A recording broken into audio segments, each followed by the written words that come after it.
ఈ వీడియో మీకు నచ్చితే లైక్ చేయండి, షేర్ చేయండి, రెడ్ కలర్ సబ్స్క్రైబ్ బటన్ నొక్కండి, బెల్ ఐకాన్ నొక్కండి, ఆల్ సెలెక్ట్ చేసుకోండి. స్వతంత్ర భారత రాజ్యాంగ నిర్మాణం 10వ తరగతి 17వ పాఠం సాంఘిక శాస్త్రం తెలుగు మీడియం పార్ట్ 1 బిట్స్.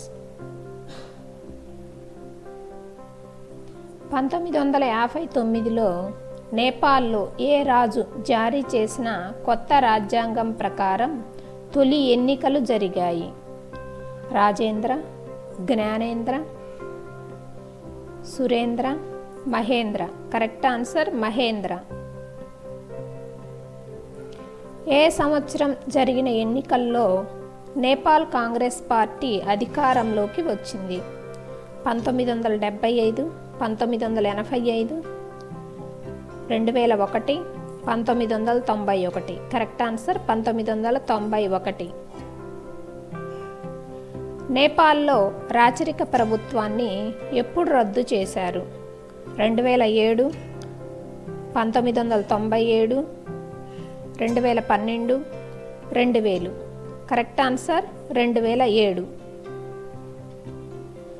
రాజ్యాంగ పరిషత్తుకు ఎన్నికలు జరిగిన సంవత్సరం? 1947, 1946, 1950, 1940. Correct answer 1946. రాజ్యాంగ సభలో షెడ్యూల్ కులాల సంఖ్య? షెడ్యూల్ కులాల సభ్యుల సంఖ్య 26, 36, 16, 20. Correct answer 26. రాజ్యాంగ సభ చైర్మన్ ఎవరు? Patel, Gandhi, Nehru, doctor Rajendra Prasad. Correct answer doctor Babu Rajendra Prasad. రాజ్యాంగం ఎప్పుడు ఆమోదించబడింది? జనవరి 1, 1947, ఆగస్టు 15, 1947, నవంబర్ 26, 1949, జనవరి 15, 1950. Correct answer November 26, 1949. భారత రాజ్యాంగం ఎప్పుడు అమల్లోకి వచ్చింది? ఆగస్టు 15, 1947, జనవరి 26, 1950, ఫిబ్రవరి 26, 1950, నవంబర్ 26, 1946. కరెక్ట్ ఆన్సర్ 1950, జనవరి 26. Option B correct. రాజ్యాంగ ముసాయిదాలో ఎన్ని ఆర్టికల్స్ ఉన్నాయి? 444, 315, 395, 333. Correct answer 315. భారత రాజ్యాంగంను రూపొందించిన వారు? బ్రిటిష్ ప్రభుత్వం, రాజ్యాంగ సభ, బ్రిటిష్ పార్లమెంట్, భారత పార్లమెంట్. కరెక్ట్ ఆన్సర్ రాజ్యాంగ సభ. సామ్యవాద మరియు లౌకిక అనే పదాలు ఎక్కడ చేర్చబడ్డాయి? షెడ్యూల్లో, భాగాల్లో, పీఠికలో, ప్రాథమిక హక్కుల్లో. కరెక్ట్ ఆన్సర్ పీఠిక, రాజ్యాంగ పీఠిక. భారత రాజ్యాంగ పీఠిక భారతదేశాన్ని ఏ విధంగా పేర్కొన్నది? సర్వసత్తాక ప్రజాస్వామ్య గణతంత్రం, సర్వసత్తాక సోషలిస్ట్ ప్రజాస్వామ్య గణతంత్రం, సర్వసత్తాక సామ్యవాద లౌకిక ప్రజాస్వామ్య గణతంత్రం, పెట్టుబడిదారీ ఆర్థిక వ్యవస్థ. Correct answer option C correct. సర్వసత్తాక సామ్యవాద లౌకిక ప్రజాస్వామ్య గణతంత్ర రాజ్యాంగం. దిగువ పేర్కొన్న వాటిలో ఏది భారత రాజ్యాంగంలో లక్షణం కాదు? పార్లమెంటరీ ప్రభుత్వం, సమాఖ్య ప్రభుత్వం, ద్వంద్వ పౌరసత్వం, లిఖిత రాజ్యాంగం. భారత రాజ్యాంగ లక్షణం కానిది ద్వంద్వ పౌరసత్వం. మంది ఏక పౌరసత్వం కనుక. లింగ అనే పదం ఏ దేశ రాజ్యాంగ పీఠికలో కనిపిస్తుంది? Japan, India, Nepal, China. Correct answer Nepal.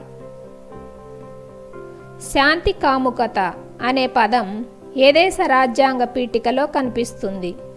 Japan, India, Nepal, Korea. Correct answer Japan. Cabinet మిషన్ను ఏ సంవత్సరంలో నియమించారు? 1905, 1950, 1936, 1946. Correct answer 1946. భారత రాజ్యాంగ సభ ఏర్పాటు చేసినప్పుడు అందులోని సభ్యుల సంఖ్య ఎంత? 392, 299, 192, 200. Correct answer 299. స్వదేశీ సంస్థానాల కోసం కేటాయించిన రాజ్యాంగ సభ స్థానాల సంఖ్య ఎంత? 93, 83, 103, 123. Correct answer 93. సంస్థానాల ప్రతినిధులను ఈ విధంగా గుర్తిస్తారు. లాటరీ విధానం ద్వారా గుర్తించారు, ఎన్నిక ద్వారా, ఎంపిక ద్వారా, కుటుంబ నేపథ్యం ద్వారా. కరెక్ట్ ఆన్సర్ ఎంపిక ద్వారా. రాజ్యాంగ సభ ఎన్నికల్లో పాల్గొన్న ఓటర్ల శాతం ఎంత? 10%, 25%, 75%, 50%. Correct answer 10%. 1946లో భారతదేశ జనాభా సుమారు 500 మిలియన్లు, 400 మిలియన్లు, 300 మిలియన్లు, 200 మిలియన్లు. కరెక్ట్ ఆన్సర్ 400 మిలియన్లు లేదా 40 కోట్లు. డ్రాఫ్టింగ్ కమిటీని ఎప్పుడు నియమించారు? 1948 నవంబర్ 4, 1947 ఆగస్టు 15, 1947 ఆగస్టు 29, 1947 జనవరి 26. Correct answer C option correct. 1947 August 29. ఈ క్రింది వాటిలో ఏది రాజ్యాంగ పీఠికలో లేదు? లౌకిక, సామ్యవాద, సర్వసత్తాక, సమాఖ్య. కరెక్ట్ ఆన్సర్ సమాఖ్య. రాజ్యాంగ పీఠికలో లేనిది సమాఖ్య. 2013 వరకు భారత రాజ్యాంగంలోని సవరణల సంఖ్య 89, 99, 109, 79. Correct answer 99. Doctor BR Ambedkar ఏ రాష్ట్రంకు చెందినవారు? తమిళనాడు, మహారాష్ట్ర, కేరళ, ఉత్తరప్రదేశ్. Correct answer Maharashtra. భారత రాజ్యాంగంలోని ప్రాథమిక విధులు ఎక్కడ నుండి స్వీకరించబడ్డాయి? America, France, China, Russia. Correct answer Russia. నేపాల్లో తొలి ఎన్నికలు ఎప్పుడు జరిగాయి? 1951, 1952, 1959, 1960. Correct answer 1959. సమాఖ్య అంటే ఏమిటి? ద్వంద్వ ప్రభుత్వం, కేంద్ర ప్రభుత్వం శక్తివంతమైనది, రాష్ట్ర ప్రభుత్వం శక్తివంతమైనది, ఏకీకృతం. కరెక్ట్ ఆన్సర్ ద్వంద్వ ప్రభుత్వం.